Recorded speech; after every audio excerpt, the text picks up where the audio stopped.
I deal a lot with people in their limiting core false beliefs, okay? So they might have this belief that they're unlovable because of their childhood or something, and there's a situation around that thought will always be aligned with a particular feeling. You can never separate a feeling from its thought, so you have to change the thought.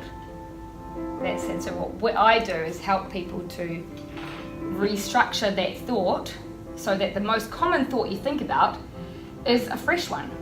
And when we use this gratitude journal, what we're doing is we're kind of like getting our brain and filling it up with so much positive vibes that sort of pushes out the negative.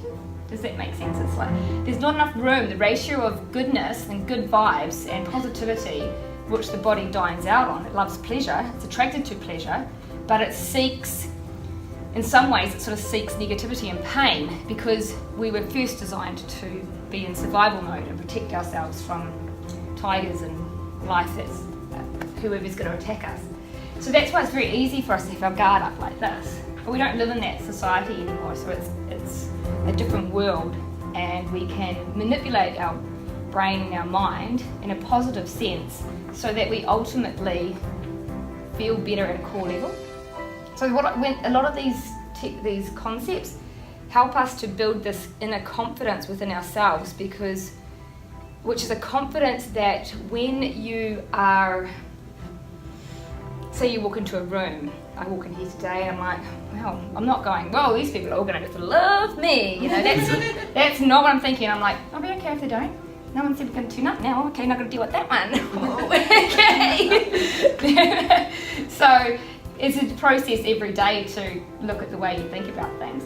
And at first it's a bit of a lot of work, because like anything new, change is change. If you don't, nothing changes. But the more you become aware and just start to think and watch other people around you and how they communicate, the more you'll see these patterns. And why I say you get this inner confidence that's not ego-based, because when you start to have a lot of gratitude and practice stillness, we develop empathy more. It just you become more compassionate.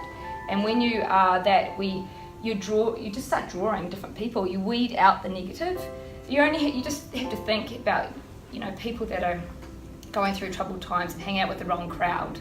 You just got to get out of that crowd to start with. So, but they're drawn into it because there's something familiar about it. Whereas if we can jump over, have the guts to do so, and then find this stillness within, talk from your true inner self, like without all these I often draw this is how I see, here we are, this is us, me, the authentic self. People talk about the authentic self, right? And it's like, what is that? I am being me, I am my true self. What do you mean? Find your authentic self, or it's a key word of the moment if you're into anything, wellness or new age, spirituality. So this is you, let's say.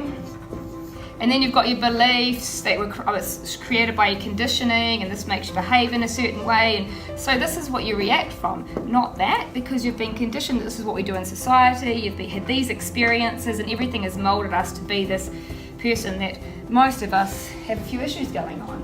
And we're just reacting out of the patterns that we've repeated.